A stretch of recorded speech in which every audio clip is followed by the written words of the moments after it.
Radio La Voz de la Selva presenta Amazonía 21. Amigos de Amazonía 21, ¿cómo están? Muy buenas tardes, bienvenidos a su programa que ya se ha hecho el preferido, que ya se ha hecho el programa esperado de todos los sábados al mediodía a través de los 93.9 de tu radio La Voz de la Selva. Por eso, nuevamente el abrazo reiterado cuando ya muchos se preparan para disfrutar del almuerzo en familia y entre amigos, en compañerismo, como es tradición en esta ciudad capital de la región Loreto. Como quiera que sea, un gran abrazo para todos y cada uno de ustedes. Bienvenidos a Amazonía 21. En Radio La Voz de la Selva estamos presentando Amazonía 21. Amigos de Amazonía 21, la preocupación está en el río Nanay por todo lo que significa la presencia de esta actividad ilegal de las dragas que extraen oro del río Nanay, y con las consecuencias que ya todos sabemos, a tal punto que las autoridades de las comunidades como Diamante Azul, como de Santa María del Alto Nanay, se han unido junto a los pobladores para poner la voz de alerta y también para hacer operativos y de convocar al Ministerio Público, a la Marina y a la Policía a que se sumen a este esfuerzo ciudadano que está tratando de luchar contra estas mafias que incluso han llegado a la amenaza de los dirigentes, y también se hizo el intento de remover de su cargo al teniente gobernador. Sin embargo, se mantienen allí las autoridades de las comunidades y la población respaldándoles a sus autoridades comunales para que puedan estar al frente de esta lucha. Eso hay que reconocerlo, pero también hay que estar alerta con lo que pasa en el Alto Nanay. Nos vamos a nuestra primera entrevista con nuestra primera invitada, la ingeniera Tatiana Espinosa. Amazonía 21.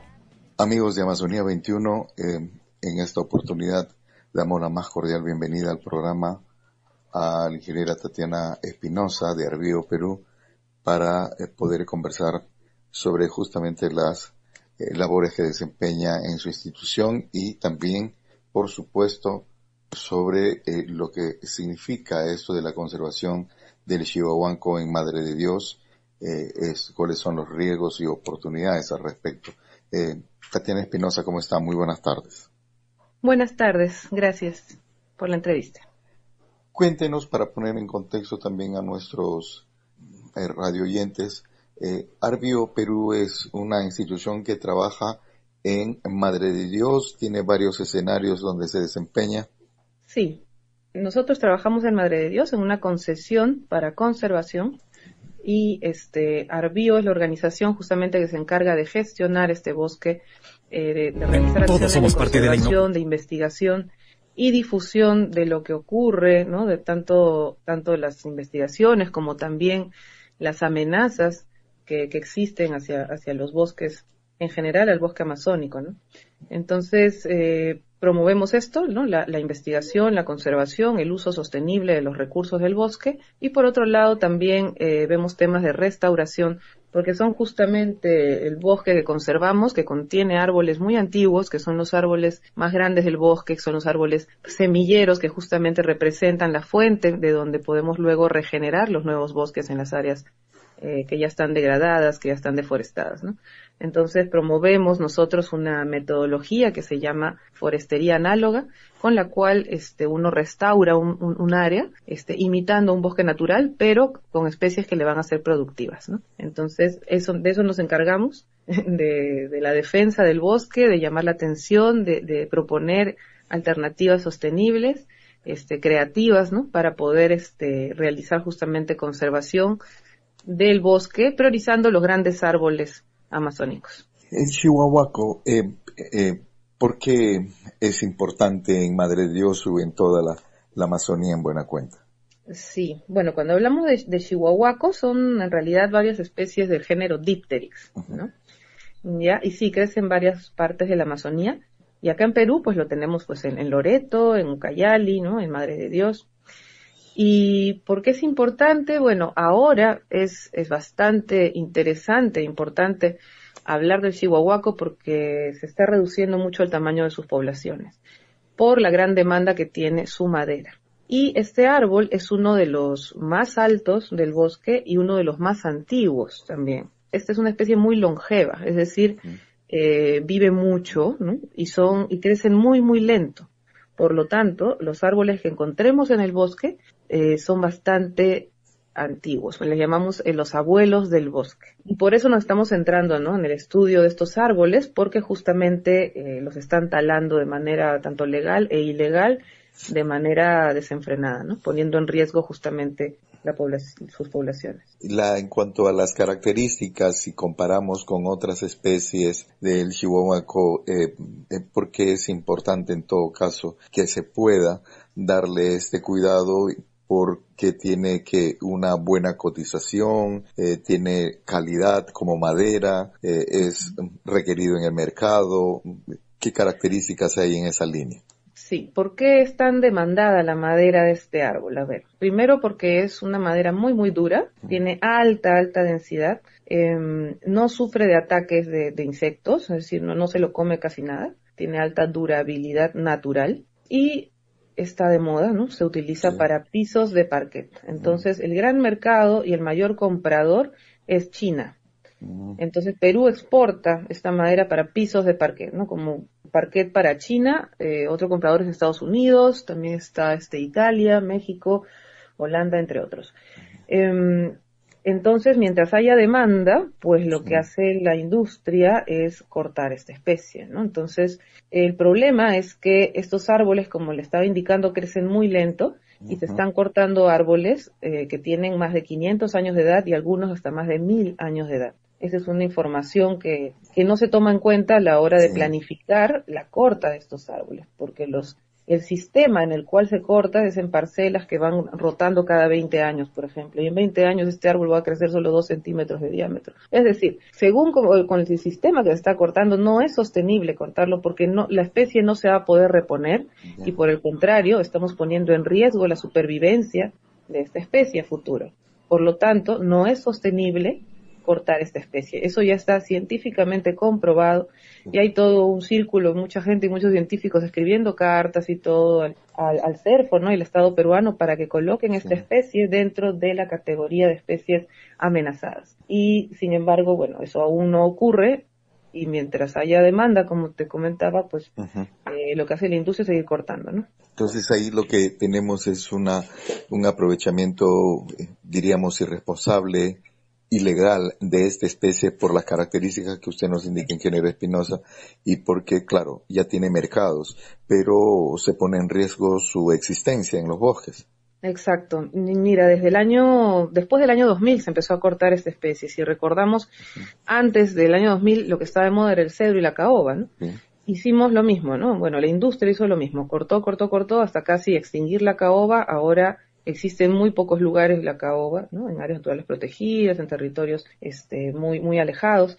¿Y qué pasó? Que luego del año 2000 se empezó a tener mejor tecnología de corte. No se podía cortar el chihuahuaco así de simple, porque es muy dura la madera. El árbol es muy, muy duro. Incluso quita el filo a las herramientas de corte, ¿no?, a las motosierras. Entonces la caoba sí la podían cortar más fácilmente porque la caoba es madera que no es tan dura. Es decir, el árbol no demora tanto en crecer. En el chihuahuaco es peor aún la situación porque estos árboles no se van a reponer en el bosque. Entonces, a partir de que se empezó a cortar más fácilmente, ¿no?, por la mejora de la tecnología de herramientas, empezaron a cortar estos árboles y hasta el momento, como te digo, ya no queda mucho y se sigue cortando. El chihuahuaco ya ha sustentado la industria todos estos años, ¿no? La industria vive uno de los grandes ingresos es por esta madera, pero ahora creo que ya toca que el chihuahuaco sustente la selva. Chihuahua significa el equilibrio del ecosistema amazónico. Los grandes árboles están otorgando equilibrio, están otorgando información, nutrientes, todo a los árboles más jóvenes. Sí. Ya se sabe que están conectados. Todos los árboles del bosque están conectados por una gran red subterránea, conformada por sus propias raíces y por hongos, ¿no? Entonces, bueno, hay un montón de funciones ecológicas que están cumpliendo estos árboles que son, como te digo, los más grandes y más longevos del bosque, ¿no? Entonces, ya llegó el momento, creo, de dejar descansar un poco a Chihuahuaco ya, y con los últimos que queden, pues más bien que puedan soportar, ¿no?, la presión y puedan seguir otorgando este equilibrio y tantos servicios que nos otorgan los bosques sanos, ¿no? La labor entonces que corresponde es que podamos informar, podamos sensibilizar, que las instancias respectivas de las autoridades tengan que entrar para prohibir el corte de estos árboles, para también recomendar que son valiosas especies, como usted indicaba, que estén allí como guardianes de los bosques por sus características y porque ya no podemos convertirles en árboles o mirarlos como árboles maderables, sino como árboles protectores de los bosques. Exacto. Hay que convertir a Chihuahuaco más bien en un abuelo guardián, ¿no? En un abuelo sabio. Y no solo eso, en realidad podemos sacarle mucho más provecho a estos árboles en pie a largo plazo que cortándolos, ¿no? Investigación científica, ecoturismo, avistamiento de águila arpía, de guacamayos, anidan en este árbol justamente la águila arpía, turismo de investigación, las semillas también se utilizan, se saca cumarina, elementos médicos, biofarmacológicos, pues las semillas para restauración, ¿no? De semillas para proyectos de restauración en otros lugares. O sea, puedes darle muchísimo valor al chihuahuaco también, ¿no? Toda esa Entonces, información que usted nos está diciendo de qué otra forma se pudiera aprovechar al chihuahuaco, ¿tienen conocimiento las personas que quieren aprovecharse o que miran al chihuahuaco solamente como convertirle en tablones y exportarlos, meterlos en el gran mercado? Mira, hay mucha necesidad en las personas del bosque, ¿no? Entonces, yo entiendo las necesidades muchas veces el bosque lo ven como un banco, ¿no? Tienen una necesidad y plin, cortan unos cuantos árboles, ¿no? Las comunidades, qué sé yo, lo venden y ya. Entonces, no es fácil la actividad de los madereros. Yo respeto mucho a la gente de campo y a la gente que justamente está cortando estos árboles. Aquí, en realidad, quien más se enriquece es la industria, ¿no? Los intermediarios, algunos regentes forestales que sabemos que hay mucha corrupción enquistada, ¿no? Y también las empresas y los exportadores. Entonces, va por ahí. Esos niveles, entonces, que habrá que entrar a trabajar, a entallar, o por qué no poner las cosas con mayor firmeza, digo. Exacto. Primero en la legislación, porque como te comento, hace más de 6 años, 7 años que se debió actualizar la lista de flora amenazada en Perú, y hasta ahora no se actualiza, ¿no? Y el chihuahuaco tiene que estar ahí incluido para poder legalmente también mejorar su gestión y su conservación, porque actualmente es legal que lo corten, ¿no? Entonces lo cortan de manera legal e ilegal, o sea, lo cortan de todas formas. Entonces, primero eso, ¿no? La legislación. Lo primero que deberías entonces tener es eso, proteger el chihuahuaco, porque no está protegido por las leyes. Por las leyes peruanas. No está protegido. Y es un árbol que para alcanzar el diámetro mínimo de corta, ¿sí?, en la legislación, que es 51 centímetros, demora más de 300 años. Wow. Entonces, a escala humana no podemos esperar 300 años para que en el bosque natural crezca un árbol de ese tamaño, ¿no? Y como te digo, el árbol en el bosque de Arbío, que hemos hecho las investigaciones, el árbol más antiguo que hemos encontrado hasta el momento es de 1329 años. ¿No? Y no es el más grande, ¿eh? O sea, cuando investiguemos lo demás vamos a encontrar. Yo en Ucayali he visto un chihuahuaco muy, muy grande que calculo tiene más de 1500 años. Entonces es increíble más bien y es un orgullo para todos, o sea, para todo peruano creo, saber que en nuestra Amazonía existen árboles que tienen más de 1000 años de edad y que ellos son justamente patrimonio de la nación. Los bosques son de todos los peruanos.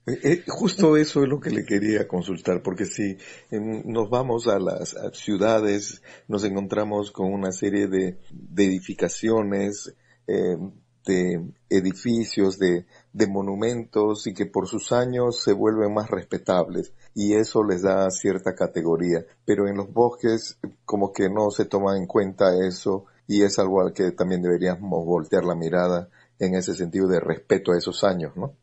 Exacto. Solo por respeto, como tú dices, ya deberíamos, ¿no? Sí, No deberíamos sí, cortarlos. Entonces, China, por ahí vi una noticia que decía que iba a respetar los árboles de más de 100 años de su territorio, ¿no? sí, Que los pero árboles patrimoniales. ujú, Pero, claro, pero demandan árboles milenarios de la Amazonía y lo que hacemos los amazónicos es cortarlos y mandarlos para que los pisen, encima para ujú, convertirlos sí, en un y entonces ahí pues también hay eh, como digo, al más alto nivel, mucho trabajo que tienen que realizar las instancias de gobierno, porque no a nivel de gobierno a gobierno decirle a los chinos que estas son las características, no sé si conocen o quieren desconocer, pero si las leyes les facilitan, vamos a seguir de pronto lamentando que se corte el chihuahuaco. Exacto. Finalmente, ¿cuál sería la recomendación desde su experiencia? Ya nos decía de que se dejen en pie estos árboles, pero ya sabemos cómo se mueve toda esta situación, que a veces se descontrola, que lo ilegal muchas veces esto pasa factura a nuestros bosques. ¿Cuál sería la recomendación final en buena cuenta? Pues darnos cuenta que en realidad todo está conectado, ¿no? Y que dependemos de la Amazonía para nuestro bienestar, nuestro y de todo el planeta. Entonces la Amazonía cumple un rol fundamental en el tema de crisis climática y pandémica. O sea, la primera acción frente a la crisis climática y pandémica es dejar de deforestar. No podemos seguir destruyendo los bosques. Nos va a ir peor a nivel de salud, a nivel de clima, a nivel económico, todo, en todo nivel. Entonces nos estamos autodestruyendo. Es momento de reaccionar y de echarle ojo a nuestras acciones, ¿no? Ser responsables de todo, de las decisiones que tomamos y enterarnos de ese tipo de cosas, ¿no? Entonces poder hacer incidencia, investigar un poco más. En realidad, el gran valor que tiene Perú es su riqueza biológica. Y esa es la riqueza, tanto como le digo, también a nivel Mm, económico, ambiental y social. Entonces, Perú puede ser un ejemplo y una gran potencia por su riqueza biológica, valorando el conocimiento de la gente, el conocimiento ancestral y generando productos y servicios con la biodiversidad y no transformando esa diversidad en un campo de maíz o de soya, ¿no? Es sí. lo que está sucediendo en la Amazonía o de ganadería, ¿no? Entonces tenemos mucho valor que darle a la diversidad. Lo que hay que hacer es invertir en ciencia, en tecnología, en empoderar a la gente, llevar laboratorios a la selva, que las mismas personas del bosque puedan manejar herramientas. O sea, ahora la tecnología llega a todos. Y bueno, y por otro lado, tomando acciones directas o las personas que quieren hacer algo directamente apoyando iniciativas en la Amazonía, pues con Arbio lo que hemos hecho es crear una plataforma en la cual cualquier persona puede escoger un árbol y adoptarlo y protegerlo, ¿no? Y son árboles gigantes que estamos nosotros estudiando en el bosque, justamente chihuahuaco, también quinillas, anacaspi, tahuarí, otras especies también de madera dura que también están en riesgo, ¿no? Entonces hay que generar información científica para sustentar si es sostenible o no cortarlos, ¿no? Entonces en eso estamos abocados, se requieren recursos, se requiere presupuesto.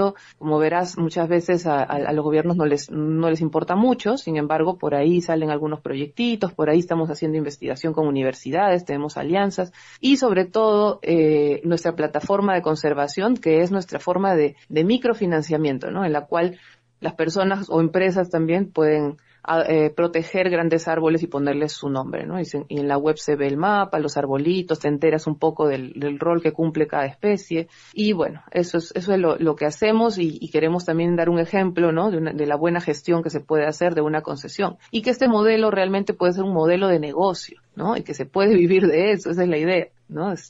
¿Para qué? Para replicarlo y para que muchos más también lo hagan, ¿no? Ingeniero Tatiana Espinosa, muchísimas gracias por habernos permitido conversar con usted y conocer del chihuahuaco, sus bondades, su longevidad, su importancia para el ecosistema de nuestros bosques. Por ello le agradecemos reiteradamente la posibilidad que nos ha dado de dialogar con usted. Muchas gracias a ustedes, para eso estamos, para trabajar en conjunto y justamente hablar de estos temas, ¿no? Llevar el Sí, mensaje a más personas. esa es la Muchas idea. Gracias, muy amable ingeniero. Un abrazo, que le vaya muy bien. En Radio La Voz de la Selva estamos presentando Amazonía 21. Amigas y amigos oyentes de Amazonía 21, la información desde Senami, como siempre, importante porque el hombre del campo necesita tener también esta información sobre cómo va a estar el clima, qué tiempo espera en los próximos días en la Amazonía, concretamente en la región Loreto, el comportamiento también en cuanto al nivel de los ríos, porque el hombre del campo se preocupa por la creciente o la vaciante de nuestros ríos. Así que, según información del ingeniero Marco Paredes, da cuenta que en la región Loreto se descarta el friaje, la presencia de friaje, por lo menos hasta fines de este año. Habrá días fríos en octubre, pero van a ser cortos, pero no llegarán a la categoría de friaje. Y esta información, repetimos, es importante para los agricultores, para todos aquellos que realizan sus actividades, y el nivel de los ríos que se mantiene todavía en descenso, para que el tema de la navegación sea tomado en cuenta no solamente por los hombres y mujeres del campo, sino también por las autoridades, porque son varias las denuncias desde diferentes comunidades que dan cuenta que les resulta tremendamente sacrificado sacar sus productos porque el río está seco, la quebrada se secó, y entonces sacar los paneros de yuca, los costales con los productos, los racimos de plátano, se hace dificultoso para llegar a la ciudad grande, al pueblo grande, y esto significa hasta perjuicio económico para los hombres y mujeres del campo. Así que a tener en cuenta esta información desde Senami. A esta hora nos toca presentar a nuestro nuevo invitado. Así que atención con la presencia de nuestro siguiente invitado. Amazonía 21. Amigos de Amazonía 21, en esta oportunidad estamos en contacto telefónico con el Apu Berlín Díquez, que pertenece a Oraú, y para hablar sobre la problemática en el pueblo Sahuabo. A él le damos la más cordial bienvenida a Amazonía 21. ¿Cómo está, Apu? Buenas tardes. Buenas tardes, mucho gusto. Gracias por este espacio radial. Saludar a tu audiencia y a tu público. Estamos en una situación de preocupación, de mirada a lo que sucede en la Amazonía, donde hay una serie de situaciones de amenaza contra los dirigentes, y concretamente allí en Sahuabo sabemos que hay amenazas contra los dirigentes que defienden nuestros bosques.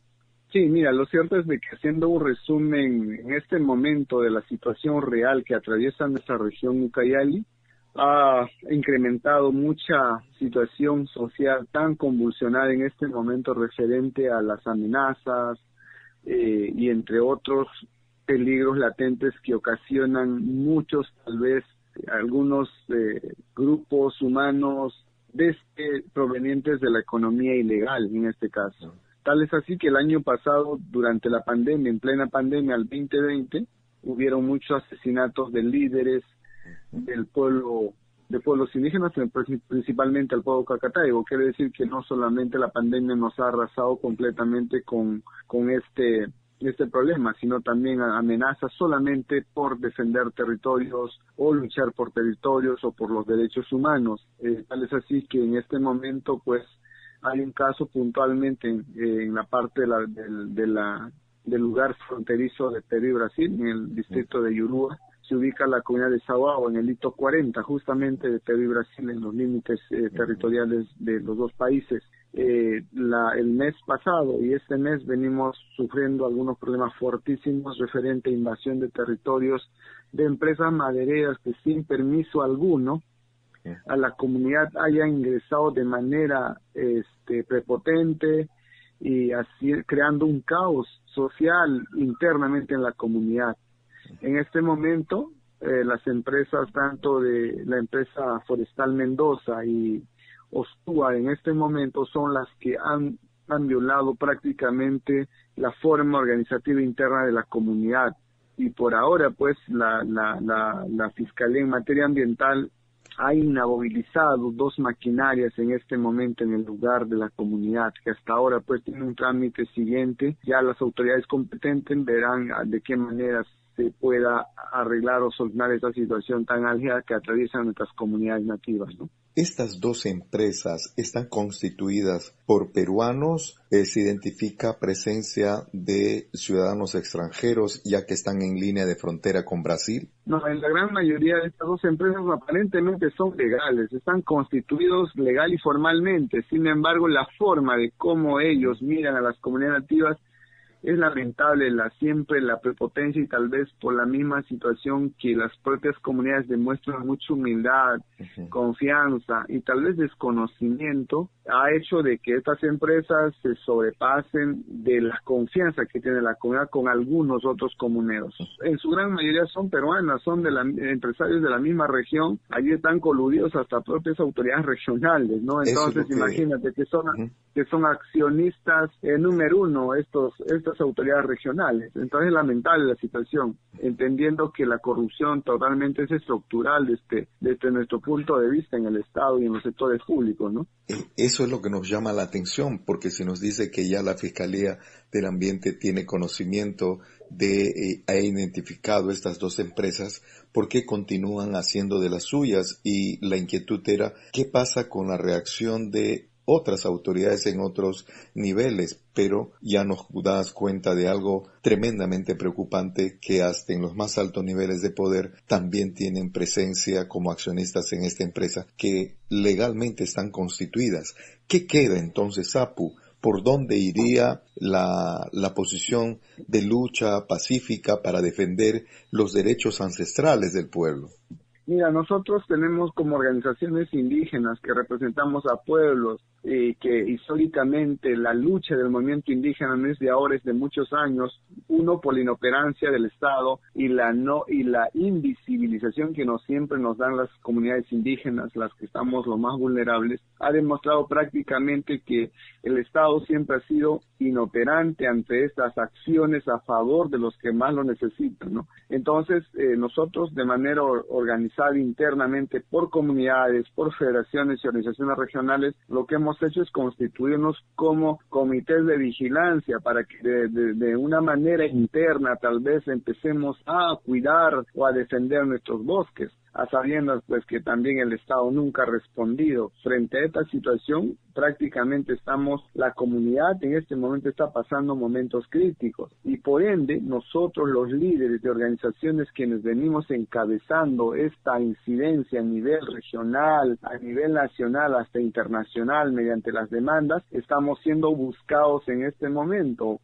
por estos grupos armados. Inclusive estos grupos armados aparentemente que son pues de la empresa también están relacionados con el tema del narcotráfico en este momento. Entonces, como los decía, en los últimos informes de la Gerencia Forestal de Fauna Silvestre, recientemente publicado seguramente van a ser unos 15 días, si no me equivoco, dan cuenta que la región Ucayali en 2 meses tuvimos la presencia de 12,000 hectáreas deforestadas. Entonces, arrasa completamente la magnitud de lo normal como antes habían estado presentando. Entonces, es una situación compleja que no solamente tal vez empresas madereras, sino también allí hay presencia de cultivos de hoja de coca en las propias comunidades de gente foránea. Entonces estamos viendo pues que la situación de las propias autoridades no responde frente a esta situación, y lo que nosotros hemos hecho es organizarnos internamente para monitorear, velar y vigilar nuestros propios territorios en comunidades. Diríamos entonces, Apu Berlín, que como organizaciones indígenas se han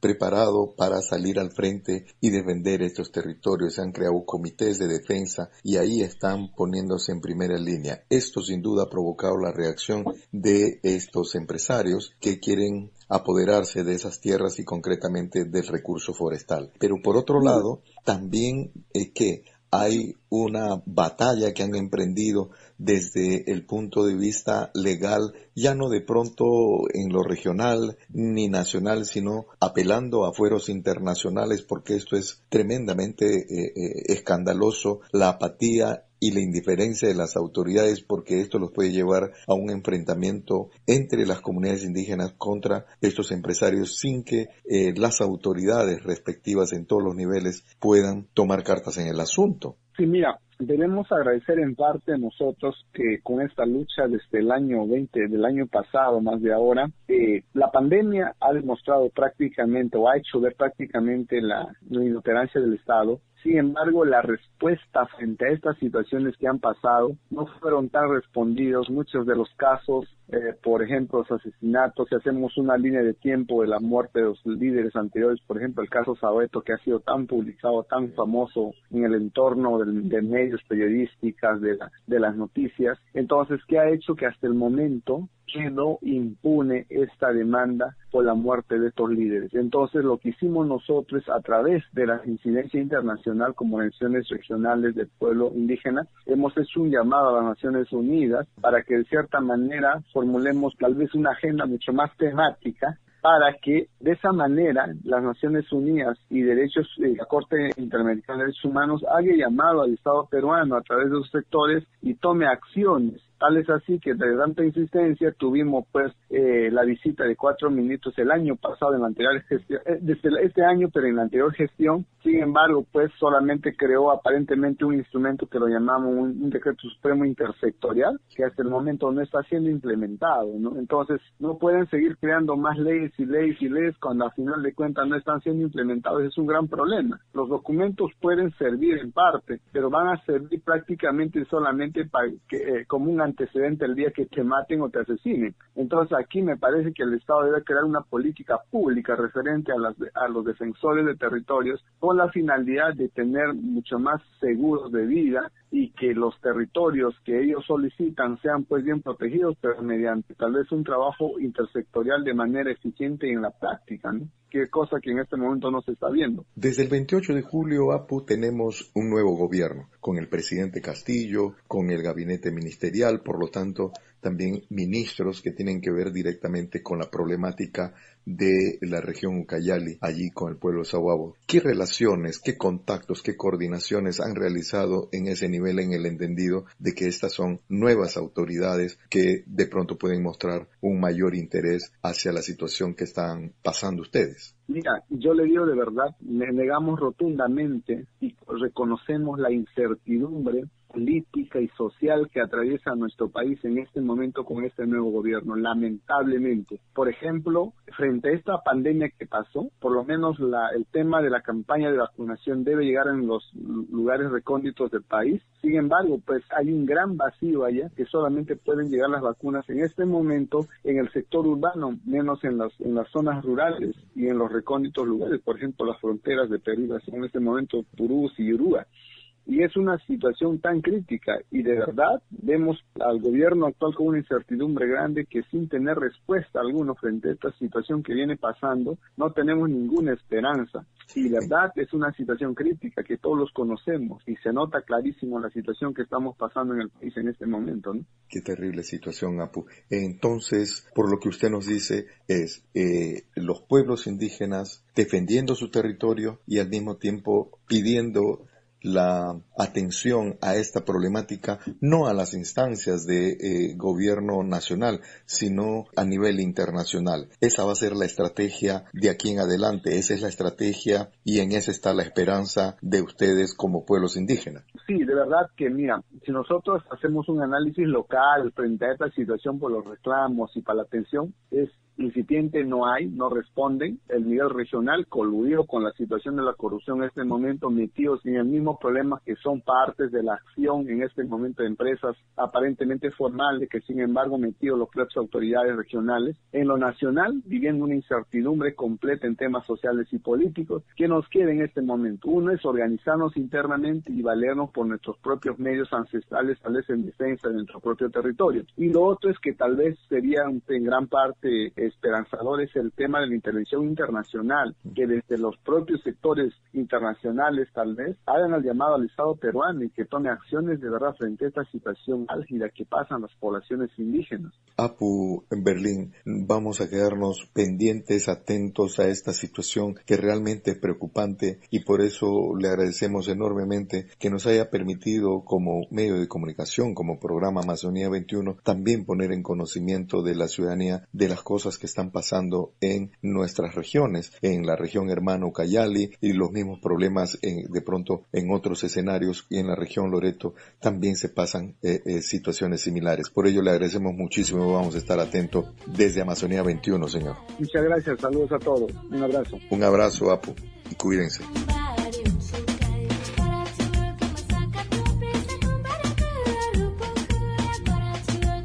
Qué preocupante y al mismo tiempo indignante resulta todo lo que nos cuenta el Apu Berlín Díquez.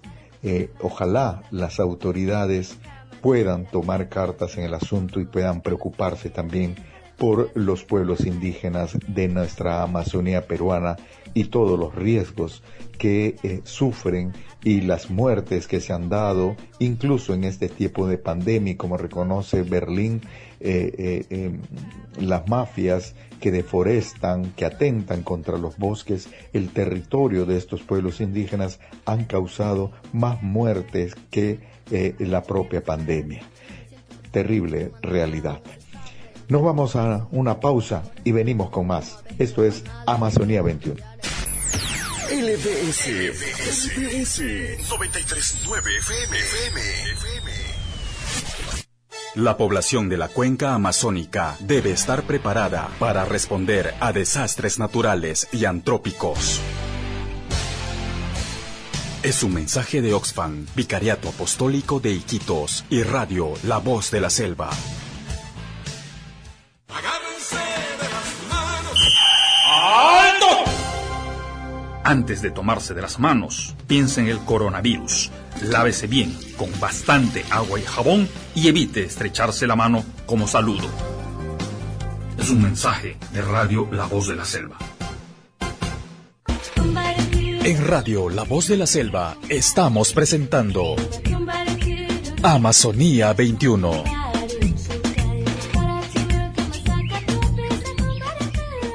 Amigas y amigos de Amazonía 21, tras la pausa, ahora es el momento de disfrutar de una linda canción titulada Paraná, interpretado por los chicos de Ucamara.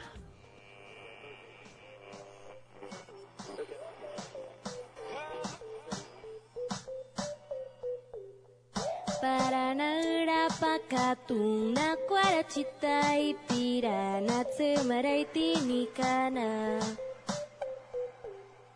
Paranaura Pakatuna Kwarachita Ipirana Tsemaraitinikana Ata papuinga tsiri kayara puza zakati Ata papuinga tsiri kayara puza zakati. Todos buscamos la felicidad, la felicidad. A nosotros nos gusta en el río nadar, en el río nadar. Con tu ayuda podemos lograr, nuestros sueños serán realidad, realidad. Todos buscamos la felicidad, la felicidad. Esas manchas muy negras del río sacar, del río sacar. Ayúdanos para poder continuar, y al mundo podemos cambiar. Anoche soñé que vivía en el río, que me hablaban las sirenas y un delfín era mi amigo, y los peces me pedían, por favor cuida los ríos, quita ya esa mancha negra que a mi mundo deja frío. Cuánto quisiera hacer por mis amigos lo que piden, pero solo es que no puedo, solo muy triste que vive. Amamos el río y queremos cuidarlo, ayúdanos, vamos, podemos salvarlo. Yo soy un delfín de río y con mis amigos yo sonrío. Me gusta ver los peces por montones, pero no quiero verlos en cartones. Escúchame amigo, y es lo que te digo, no me sucies el río, los peces tienen frío. A mí me gusta así, quiero vivir aquí, con los peces reír y mejor poder vivir. Amigo, amiga, yo les voy a decir sobre qué está pasando aquí, aunque me vean muy feliz. Antes había muchos niños sonrientes, pero esas sonrisas están decayentes. La sonrisa de un niño se puede convertir en la tristeza de lo que no quieres ver. Y es imaginario, sabes que así son, pues afrontan sus miedos con mucho valor. Nuestro ánimo refleja nuestro amor, porque sabemos que la vida no es dolor. Juntos todos vamos a lograr que nuestra selva se pueda salvar. Todos buscamos la felicidad, la felicidad. A nosotros nos gusta en el río nadar, en el río nadar. Con tu ayuda podemos lograr, nuestros sueños serán realidad, realidad. Todos buscamos la felicidad, la felicidad. Esas manchas muy negras del río sacar, para ayudarnos para poder continuar, y el mundo podemos cambiar. A mí me encanta ir a pescar con mi abuelita y con papá, a todos mis amigos les encanta irme cantar, junto a los peces nadaré, con los bufeos saltaré, con mi canción muy dentro de tu corazón yo llegaré. Todos los niños sueñan, yo también quiero soñar, todos los niños cantan, yo también quiero cantar. Sobre el agua del río yo voy a caminar las nubes con mis manos, yo quiero alcanzar este río, les digo no lo contamines, aquí vivo, los peces sufren y no creas yo sonrío. Me gusta ver la luz que se refleja en el río, pero el río está sucio, no quiero que te sombrío. Me gustaría jugar y nadar con mis amigos, sé que también te preocupa todo lo que yo te digo. Yo amo los peces y amo los ríos. Abre los ojos, escúchame amigo. Yo me puedo imaginar un nuevo mundo y soñar, a los peces en el río y con ellos yo nadar, en un barco yo pasear y del viento disfrutar, y juntos a aquellas nubes negras vamos a sacar. Hay que preservar, como nuestros abuelos nos quisieron heredar, la naturaleza creada para amar, a la suerte del destino no la podemos dejar. Pensando con el alma, lo que con nuestra canción nos viene a inspirar, pues nace del corazón. Ama tu cultura, tu lugar y tradición. Yo cuando he comido una vez al pescado estaba puro petróleo, no lo podía comer, el olor de petróleo estaba fuerte. Todos buscamos la felicidad, la felicidad. A nosotros nos gusta en el río nadar, en el río nadar. Con tu ayuda podemos lograr, nuestros sueños serán realidad, realidad. Todos buscamos la felicidad, la felicidad. Esas manchas muy negras del río sacar, para ayudarnos para poder continuar, y al mundo podremos cambiar. Qué hermosa canción interpretada por los chicos de Ucamara, Paraná. Y después de esta canción, ahora compartimos una entrevista a la que les pido le pongan mucha atención por toda la sapiencia, el conocimiento, por el bagaje que tiene y también por la formación profesional de nuestro siguiente invitado, que nos va a hablar sobre plantaciones forestales. Atentos a la entrevista. Amazonía 21. Amigos de Amazonía 21, en esta oportunidad tenemos el gusto de tener contacto telefónico con el ingeniero Julio Ugarte para hablar sobre plantaciones forestales. Ingeniero, ¿cómo está? Muy buenas tardes, bienvenido a Amazonía 21. Buenas tardes, Rubén. Un placer estar con ustedes y con todos los amigos radioescuchas de Amazonía 21. Ingeniero, ¿por qué son importantes las plantaciones forestales? Bien, las plantaciones forestales son muy importantes en función de poder abastecer a las personas, las sociedades, el país de la madera que es un elemento esencial para el desarrollo, para construir una vivienda sostenible. Pero como sabemos, la mayor parte de la madera viene del bosque, así que la plantación, si la hacemos en áreas ya deforestadas, es una forma de recuperar el bosque, capturar carbono, mejorar el medio ambiente y crear riqueza y trabajo en zonas alejadas. Eso significa ordenar el manejo y el uso de estos recursos forestales. Exactamente. Las plantaciones no son para todos los sitios. Las plantaciones son para las áreas donde ya no hay bosque. Pero de esas áreas donde ya no hay bosque tienen diferentes suelos, diferente pendiente, diferente cantidad de agua. Entonces, para cada área habrá una especie que sea la que crezca mejor, con menos defectos y abastezca al consumidor con las características que uno tiene. Por ejemplo, ¿no? Si es una zona en sierra, donde abunde el agua, posiblemente sea eucalipto. Si es una zona en sierra, donde la temperatura es más, es templada, podría ser el pino. Si es una zona de selva, con suelo arcilloso, pero con disponibilidad de agua, podría ser bolaina y capirona. Y así tenemos muchas especies de la diversidad amazónica, de la diversidad nacional, que pueden ser usadas para reforestar, recuperar el bosque y a la vez proveer de bienes y servicios como la madera, el aire limpio y la captura de carbono. Pero lo que hay que entender es que en esta lógica del ordenamiento las plantaciones son solo y únicamente para el área que ya está deforestada. Única y exclusivamente para áreas que están deforestadas, pero que merecen un previo estudio para poder cumplir con lo que usted nos está indicando. ¿Qué sembramos allí? ¿Qué producimos en esas tierras? Sí, correcto. Una vez que ubicamos el área, evaluamos el suelo y evaluamos la disponibilidad de agua, que puede ser por el río o puede ser por la lluvia. Entonces, de acuerdo a esas características del sitio, seleccionamos una especie. Y también lo contrario, si tenemos una especie que nos interesa, que sabemos que crece bien, que tiene una demanda,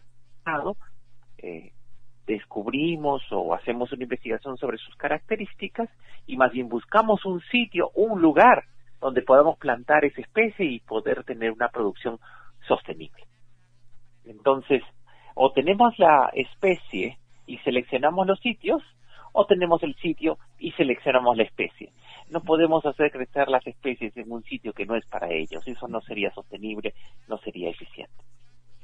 Eso también nos permitiría recuperar tierras y también con esa visión y todo ese previo estudio de optimizar esos sembríos y lo que puede generar también beneficio para las personas, económicamente hablando incluso.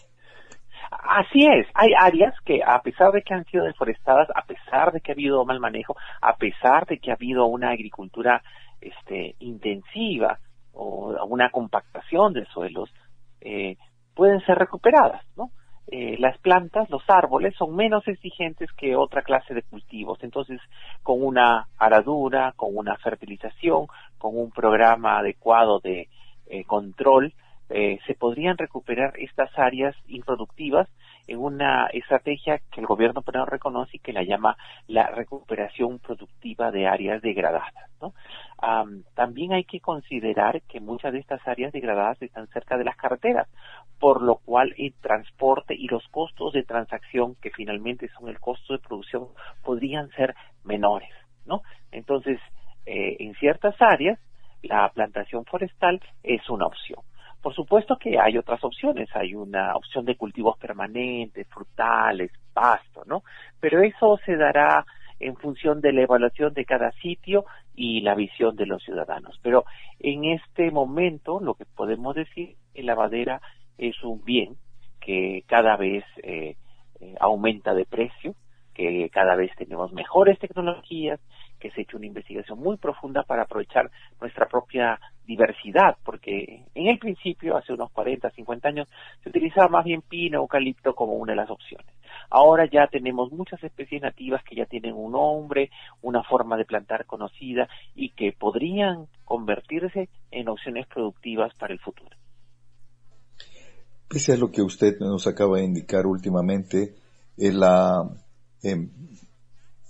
explotación ilegal de estos recursos continúa siendo todo un problema en el país. Y allí, ¿qué se tendría que hacer desde su experiencia? Es cierto.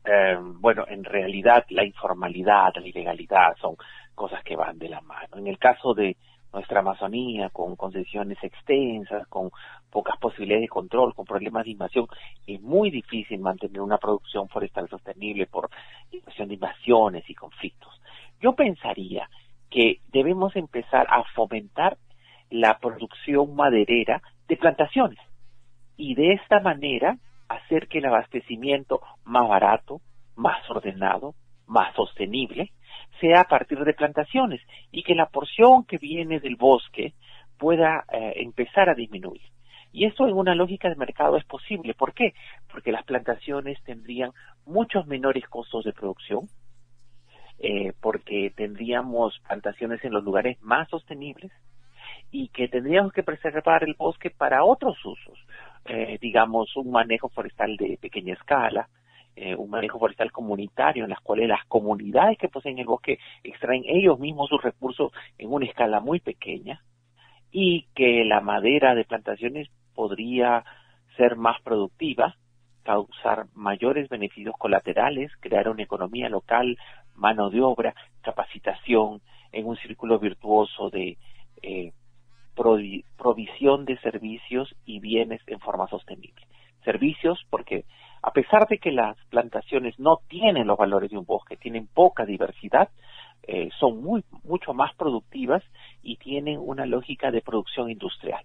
Pero como vuelvo a repetir, no tienen los valores que tiene un bosque natural más biodiverso, muchísimo más enfocado en servicios ambientales, regulación hídrico. Las plantaciones también tienen esos beneficios, son bosques plantados, pero producen madera en mayor escala, en muchos casos de más calidad, en menos tiempo, ¿no? Entonces, yo creo que el bosque natural ha cumplido ya con su rol, nos ha proveído de bienes y servicios por mucho tiempo, ya hay área disponible para ser replantada y más bien esa es la lógica que debemos seguir, promover las plantaciones y proteger el bosque natural.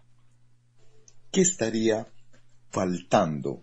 ¿Qué pasos tendríamos que dar como país para que esta Amazonía nuestra mire hacia las plantaciones forestales como esa gran alternativa para ya tener al bosque para otros propósitos y no tanto para la explotación, a veces ya con una mirada mucho más grande a niveles industriales y que pudiera afectar su equilibrio? Correcto, mira, es un gran reto. Hay, digamos, algunos factores que ayudan y otros factores que están pendientes. Pensaría que lo que ayuda es que ya hay más tecnología, que ya hay más provisión de semilla, que hay un grupo de profesionales que ya conoce las especies. De hecho, hay algunas empresas privadas que han estado plantando en áreas ya deforestadas, ¿no? Yo lo que creo que es que podemos ver un buen ejemplo en las comunidades de sierra, ¿no? Donde con pino y eucalipto se inició las plantaciones, ahora hay más plantaciones con especies nativas.